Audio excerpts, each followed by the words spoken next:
Je m'appelle Elena, j'ai 22 ans et je suis en Master 1 de médiation culturelle à Marseille.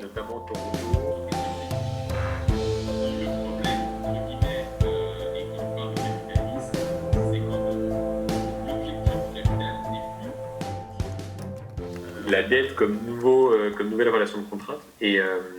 Comme la majorité des 2 millions d'étudiants en France, Elena suit ses cours à distance. Une organisation qui ne satisfait ni les professeurs ni les élèves qui ont du mal à tenir le rythme. On est 6. Tout à l'heure, on était 10. Et en tout, vous êtes ? Et en tout, on est 21. Faut revenir. Si vous revenez pas, je suis triste. Des journées passées sur l'ordinateur qui paraissent interminables. En fait, c'est très fatigant. Là, par exemple, justement, j'ai 9 heures de Zoom dans la journée. Et heureusement, avec le confinement, c'était encore plus dur. Le deuxième confinement, c'était encore plus dur parce que j'étais vraiment toute seule. La fac, elle était vraiment fermée, on ne pouvait pas y aller. À cela s'ajoutent des problèmes financiers. Sans emploi, elle ne peut plus assumer le loyer de son 22 mètres carrés. Trouver un travail devient urgent, les aides ne suffisent plus. La bourse, ça ne fait pas mon loyer en entier. Du coup, j'avais de la chance de toujours avoir travaillé et du coup d'avoir des économies.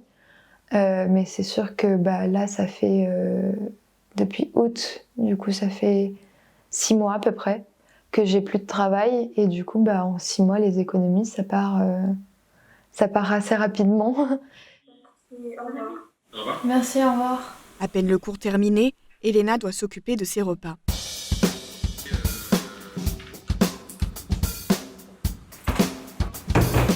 D'après les chiffres de 2019 de l'Observatoire national de la vie étudiante, 46% des étudiants travaillent en parallèle de leurs études. Avec la crise sanitaire, une grande partie de ces petits boulots a disparu, tout comme leur source de revenus. Désormais, Elena doit se rendre à une distribution de colis alimentaires chaque semaine pour pouvoir manger à sa faim. Ses parents ne peuvent pas l'aider financièrement, ils l'ont convaincue d'y aller et de dépasser sa gêne. Bonjour. Bonjour. Est-ce que je vous rajoute du lait et des œufs ?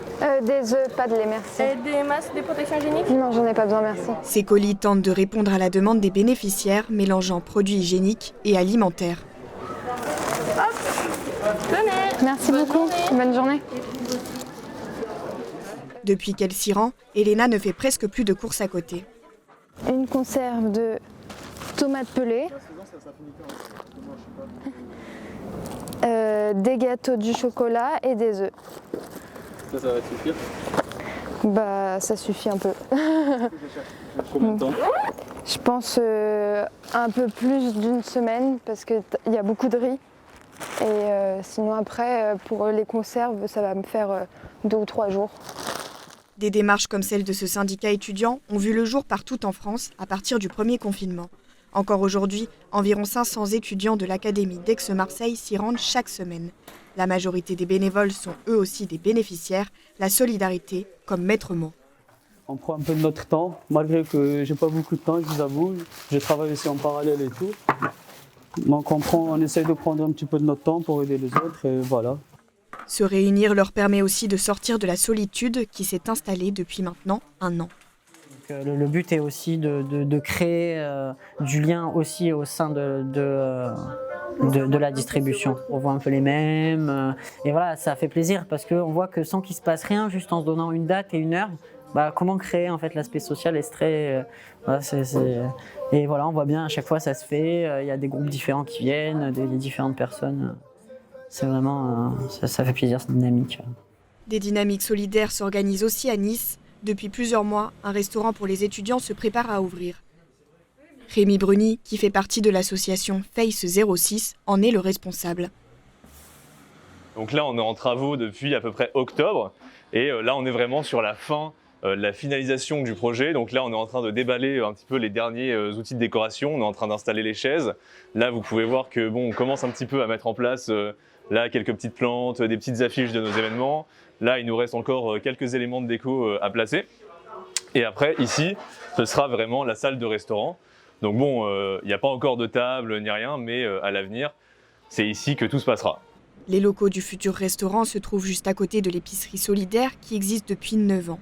Les inscrits peuvent profiter de produits revendus 85% moins cher du prix du marché. Mais avec la crise sanitaire, l'organisation a un peu changé. Il propose également des dons accessibles à tous. Ici notamment, vous avez du pain qui est donné par des boulangers tous les jours, qui nous donnent des croissants, qui nous donnent des mignardises, qui nous donnent ce pain. Et à côté de ça, tout autour, vous allez avoir d'autres produits. Tout ce qui est ici, par exemple, tous ces produits hygiéniques sont également des donations. Je pense notamment au barreau des avocats niçois qui a fait une collecte. Et donc aujourd'hui, tous les étudiants peuvent venir prendre tout cela gratuitement. Amaury Baudou est le président de la FACE 06. Pour lui, la situation des étudiants est inquiétante, mais pas seulement du point de vue financier. Être étudiant, c'est aussi ce moment où on se retrouve autour du café, à la bibliothèque, ce moment où le jeudi soir, on va aller dans les rues du Vieux-Nice et on va faire des magnifiques rencontres, ce moment où on va participer, par exemple, à la journée d'accueil des étudiants que nous on fait à la FACE 06. Et tous ces étudiants-là, en réalité, aujourd'hui, il y a un vrai problème psychologique parce qu'ils sont, pour certains, dans une situation d'isolement social que nous n'avons jamais connue auparavant. Ils n'ont pas pu faire de rencontres. Ils s'attendaient à arriver à l'université et avoir une vie trépidante. Et puis en réalité, ils ont une vie qui est extrêmement dangereuse. Les différentes associations et syndicats étudiants ont depuis le début de l'année scolaire demandé au gouvernement que des mesures soient enfin prises. Nous avons essayé de joindre le Crous, mais après plusieurs mois d'échanges, nos demandes d'interview n'ont pas donné suite.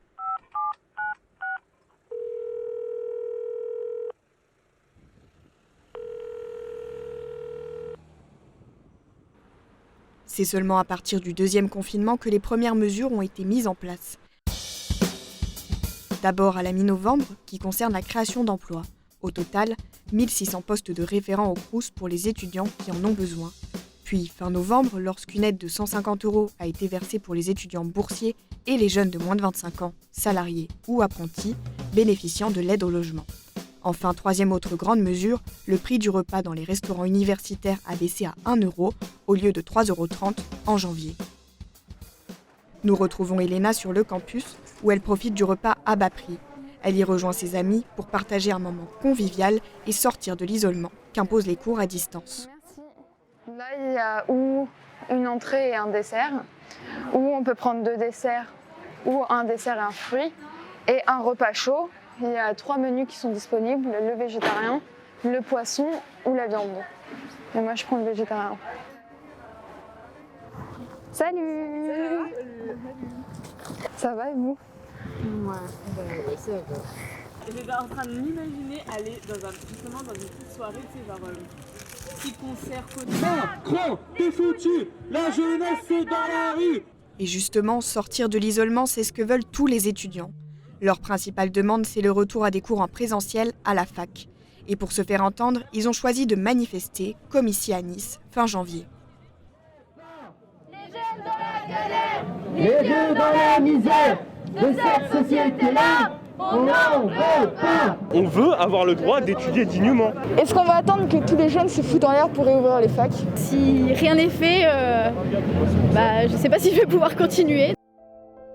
Nous avions rencontré Maude au cours de cette manifestation. Elle s'est confiée sur sa situation psychologique et son décrochage scolaire. Nous avions convenu d'un rendez-vous, mais nous sommes restés 2 mois avec très peu de nouvelles de sa part. Après plusieurs relances, c'est seulement en mars qu'elle a de nouveau donné signe de vie. Elle a accepté de nous recevoir dans son appartement niçois où elle passe toutes ses journées. Sa situation s'est encore dégradée, elle doit prendre un traitement pour calmer ses angoisses. Donc ça, c'est ce que m'avait donné mon 2e psychiatre, donc le Lexomil. Donc ça, c'est l'anxiolytique, c'était à prendre pour les crises d'angoisse. Le citalopram, c'est à prendre tous les jours.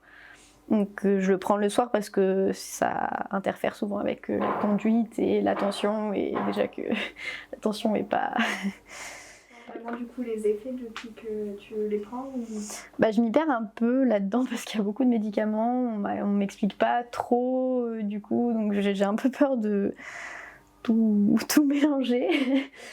Mais c'est vrai que je pense que ça m'aide quand même. L'année dernière, j'avais remarqué quand même que par exemple, je pleurais plus. C'est bête, mais à la fin de l'année, je me suis dit, j'ai pas pleuré depuis 1 mois.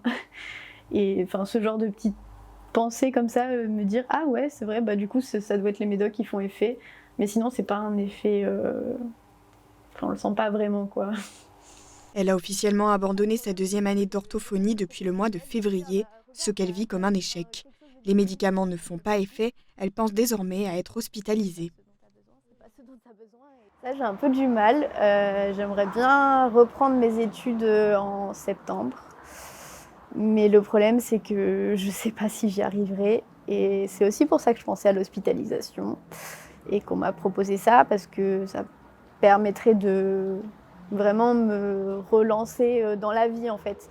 Et c'est un peu ça où j'ai du mal à visualiser. C'est vraiment comment me relancer dans la vie et comment expliquer. Et je me suis perdue dans ma phrase. Et recommencer les études et juste recommencer à avoir une vie normale, arrêter les crises d'angoisse, arrêter les médicaments petit à petit si possible. Pour se saisir de la question de la santé mentale des étudiants, la ville de Nice a mis en place une cellule d'écoute psychologique. Nous avons suivi le chemin d'un appel. Le premier lieu est un centre social, l'Escale. Cellule d'écoute psychologique, bonjour. Les jeunes, là, quand ils appellent, ils expriment une souffrance. Ils disent clairement je me sens pas bien, voilà, je voudrais un rendez-vous avec une psychologue. Les professionnels offrent un double accompagnement, notamment pour les jeunes qui ont perdu leur emploi. Ça les rend vulnérables économiquement et ça a des répercussions souvent aussi sur leur équilibre psychologique parce que forcément ils se sentent moins bien. Donc on voit bien finalement là que le social et le psychologique ils sont entremêlés parce que la situation sanitaire influe sur la situation sociale et forcément ça influe sur le psychologique. À la suite de cet appel, les travailleurs sociaux transmettent les coordonnées du jeune à une psychologue de l'hôpital Pasteur II de Nice. Elle s'engage à les rappeler dans les 48 heures qui suivent et leur propose un rendez-vous avec des psychologues libéraux. Si Éléonore Brock a été choisie pour intervenir dans ce projet, c'est parce qu'elle est spécialisée dans la gestion des crises. C'est un peu mon métier, le trauma, c'est ça, quelque part. C'est comment on fait quand on perd quelqu'un, comment on fait quand on a vécu l'attentat de Nice, comment on fait quand on est étudiant et qu'il y a tout qui s'écroule, comment on fait pour quand même trouver du sens à la vie et continuer d'avancer. La particularité de cette crise, c'est qu'elle favorise l'émergence de nouvelles fragilités. C'est des étudiants qui avaient déjà des difficultés. Et en fait, ces difficultés elles se sont accentuées par le contexte sanitaire. Et ça, c'est vrai pour un certain nombre de personnes qu'on prenait déjà en charge dans nos consultations. Mais on voit arriver de plus en plus de personnes qui n'avaient aucune problématique d'ordre psychologique et qui aujourd'hui s'effondrent. Voilà, parce que justement, il y a cette incapacité à se projeter, il y a cette angoisse un petit peu là qui devient chronique. Retour à Marseille, où Elena retrouve une nouvelle fois ses amis, mais cette fois-ci pour assister aux cours ensemble. Pour rompre l'isolement et pallier aux problèmes informatiques, l'université met à disposition ses salles. Les étudiants n'ont le droit de venir en cours qu'une fois par semaine et l'organisation n'est pas toujours simple. Il y avait quelqu'un dans l'autre salle. Du coup, on se met là? Il n'y a personne ici? Je pense qu'il n'y a personne. Bon, on s'y met, puis s'ils nous déplacent, on... T'es connecté au cours, là? D'accord. Viens, on y va. Ça va.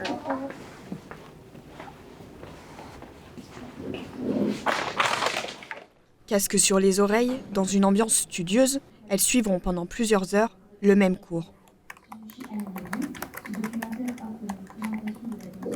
Il y en a certaines qui sont en fracture numérique chez elles ou parce qu'on a de la connexion qui est pas stable et du coup ça nous motive vraiment à venir à suivre les cours au lieu de juste être chez nous, de pas suivre les cours parce qu'on n'a pas la possibilité et ici on sait qu'on n'est pas seul, on se retrouve, on peut en discuter entre nous puis vu qu'on est dans la même classe, ça nous renforce vraiment le fait de continuer à se voir alors que la situation elle est comme ça.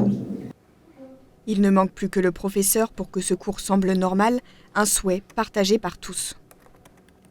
Que ce soit pour nous enseignants, mais tout pareil pour les étudiants, la vie se limite pas au fait d'apprendre et d'écouter des cours, c'est aussi la vie étudiante, c'est aussi sortir, c'est aussi faire des choses, voir des gens, faire des rencontres, et ça se limite absolument pas à l'université. Donc, pour toutes ces raisons-là, un retour à la normale est effectivement souhaitable. Donc la situation des étudiants aujourd'hui, si on devait en faire un constat, elle est grave, elle est urgente, elle doit avoir des réponses maintenant et pas demain. Ouais, on se sent assez abandonné, on a l'impression qu'ils comprennent vraiment pas que c'est de plus en plus dur et que... Bon, les cours en vidéo distanciel, on se met dans son lit, on se réveille à 8h le matin, on allume et puis on se rendort, quoi. Que concrètement, si on pouvait leur permettre de retourner en cours, de retrouver je veux dire, une vie étudiante normale, bah, ça jouerait forcément sur leur morale. Ce qu'on peut dire, c'est que ces étudiants, ils attendent qu'une seule chose, c'est retrouver une vie normale.